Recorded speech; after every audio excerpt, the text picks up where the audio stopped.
We're here again. It's another episode of Funke Says. Today, I'm going to be talking to you, enlightening you about how to choose your service providers. Because there's quite a lot, and there's a broad range. I'm going to be breaking them down, and I've divided them into subtopics. And today, we're going to be talking about how to choose your service providers, the entertainment, and the audiovisual section. The first part of it, when we talk about entertainment and audiovisuals, we're talking about your photographer, your videographer, the sound crew, your PA system, the band, the DJ, etc. I'm going to talk about the photographer. What are the things you need to ask, and how do you choose your photographer for your wedding? The first thing is to research. You can never stop researching. You've seen a photographer that you love what he has done, that has caught your eye, you can research. Secondly, when you have done that, you now sit down and of course negotiate prices. Now, to negotiate prices with these photographers, you need to ask them a lot of questions. I would say, ask them things like, how many hours do they shoot for?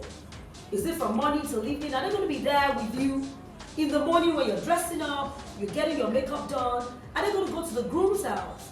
Are they going to shoot your parents? Are they going to come to the ceremony? Are they going to be at the reception?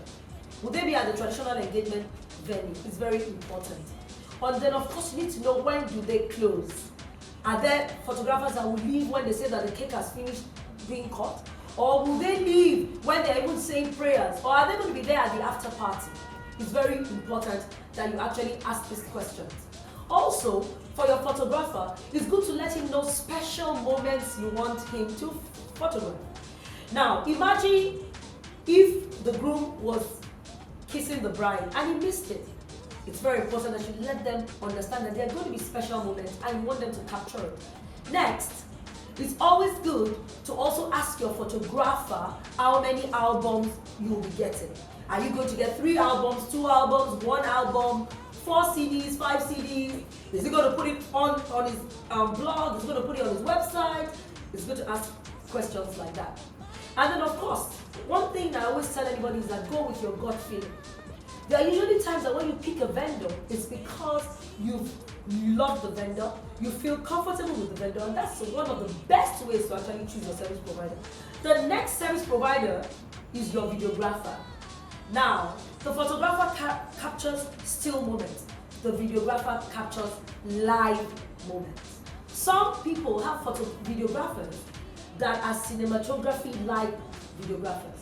They make it, in fact, your video will almost be like as if you're watching a movie. As usual, you have done your research, you ask them how many CDs you're going to get, you tell them about having special moments. Of course, you'll also ask them about what time they close and what time they begin filming. Sometimes for some companies, they usually have 2 or 3 videographers in their company. It could be, and then of course you have to ask them how many cameras. How many cameras are they going to be coming with? Is it 3 cameras, 4 cameras, 5 cameras? Do they have cranes? Do they have drones? I mean, it's important to ask all these questions. A lot of us always assume, but when you ask them, you would know. When it comes to feeding your videographer and your photographers, and even generally your service providers, it's always good to ask them about their terms. Some have it in their contract that they will tell you that you need to feed them, and some will say, don't worry about it. It's very important that you ask them. Now, the part I love best, the band and the DJ, entertainment. This is the part, the dancing time.